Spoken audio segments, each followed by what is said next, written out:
At ganyan lang kasimple ang trabaho dito sa Saudi. Charot. At titibagin ko muna yung customer tray para malaman natin kung mahal ka pa rin ba niya. Ay, dito nga sa ginagawa ko, ay hindi naghihintay yung customer kundi iniiwan lamang nila ang customer tray at binabalikan kinabukasan. Depende sa customer kung kailan nila kukunin yung mga order nila. Meron nga isang araw, dalawang araw. Depende sa customer kung kailan nila kukunin yung kanilang mga order. Pero meron din naman kaming on the spot order na gagawin mo agad-agad yung customer tray on the spot. Pero binibigyan ko sila ng 30 minutes to 10 minutes depende sa customer trays at depende sa laki ng kanilang mga order.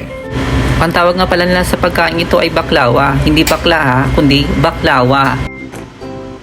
At ang laman nito ay isang kadyo. Ang tawag nila dito ay kadyo.